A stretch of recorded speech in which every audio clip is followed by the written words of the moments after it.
حدیث امام زمانہ علیہ السلام، آپ نے ارشاد فرمایا کہ میں تمہارے امور زندگی سے غافل نہیں ہوں اور نہ تمہاری یاد کو بھلانے والا ہوں، اور جو ہمارے مال میں سے 1 درہم بطور حرام کھائے اس پر خدا، ملائکہ اور تمام لوگوں کی لعنت ہو، اور ہم تمہارے اموال کو صرف اس لیے قبول کرتے ہیں تاکہ وہ طاہر ہو جائے کہ امام کی نظریں ہر وقت ہم پہ ہیں۔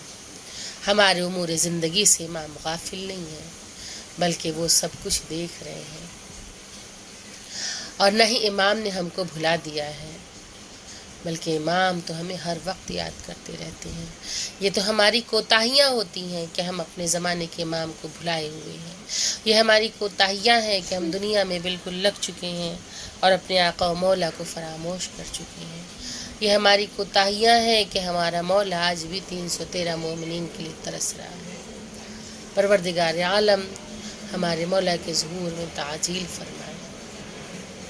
اس کے بعد فرمایا کہ جو امام کا حق ہے، یعنی کہ اگر ہم نے بطور خمس اپنے مال سے اگر ہم دیتے ہیں، ہم نکالتے ہیں تو وہ حق امام ہے، اور جو حق امام کو کھا جائے، جو خمس نہ نکالے، تو کیا فرمائے امام کہ جو ہمارے مال میں سے 1 درہم بطور حرام کھائے اس پر خدا، ملائکہ، تمام لوگوں کی لعنت، یعنی حق اہل بیت کو ہم نہیں کھا سکتے۔ خمس دینا ہم پہ واجب ہے۔ امام نے فرمایا کہ ہم تمہارے اموال کو صرف اس لیے قبول کرتے ہیں تاکہ انہیں طاہر کر سکیں، وہ اموال پاک ہو سکیں، ان کا استعمال کرنا ہمارے لیے جائز ہو سکے۔ یہ امام کا ہم پر ایک احسان ہے۔ آپ نے ارشاد فرمایا کہ میں وہی مہدی ہوں، میں وہی قائم الزمان ہوں، میں ہی زمین کو اس طرح عدل و انصاف سے بھر دوں گا جس طرح وہ ظلم و جور سے بھر چکی ہے۔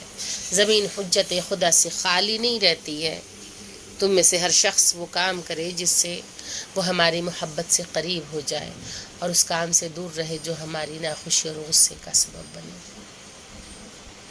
آپ نے ارشاد فرمایا کہ نماز سے زیادہ شیطان کی ناک رگڑنے والی کوئی چیز نہیں ہے، لہٰذا نماز پڑھو اور شیطان کی ناک رگڑتے رہو۔ میں زمین میں بقیت اللہ ہوں اور دشمنان خدا سے انتقام لینے والا ہوں۔ جب بھی خدا ہم کو بولنے کی اجازت دے گا، حق واضح اور باطل نابود ہو جائے گا۔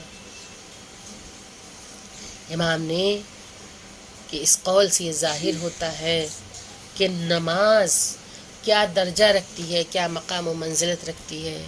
ایک نماز گزار سے شیطان بھی دور بھاگتا ہے۔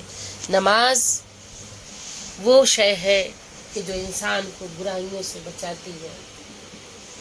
نماز وہ شے ہے کہ جس کے ذریعے جب ایک مومن مصلی پہ کھڑا ہوتا ہے، نماز پڑھتا ہے، تو اس وقت شیطان جو ہے اس کی سب سے بڑی ہار ہوتی ہے۔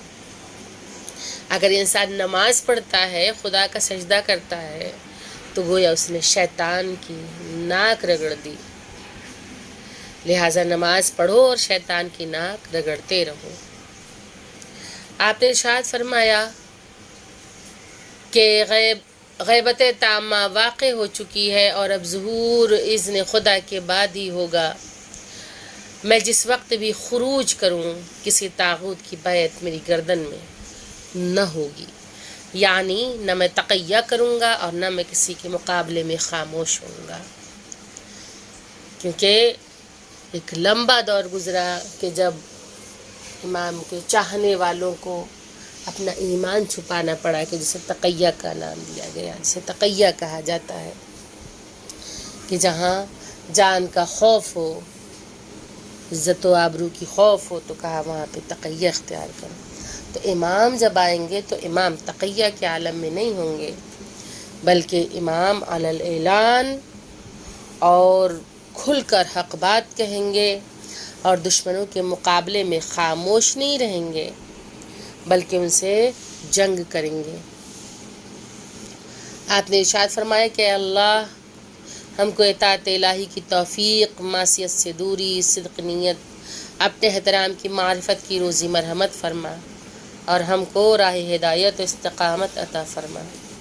ہماری زبانوں کو راستی حکمت سے استوار کر دے، ہمارے دلوں کو علم معرفت سے بھر دے، ہمارے شکموں کو حرام شبہ کی غذا سے پاک کر دے، ہمارے ہاتھوں کو چوری اور ظلم سے باز رکھنا، ہماری آنکھوں کو فجور و خیانت کی طرف سے بند کر دے، ہمارے کانوں کو غیبت اور لغو باتوں کے سننے سے بند کر دے۔ امام کس طرح سے دعا کرتے ہیں کہ پروردگارا ہمارے ہاتھوں کو ظلم و جور سے پاک کر، چوری سے پاک کر، ہماری آنکھوں کو فسق و فجور دیکھنے سے اور خیانت کاری سے روک دے، ہمارے کانوں کو غیبت اور لغو بات یعنی جھوٹی باتوں کو سننے سے بند کر دے۔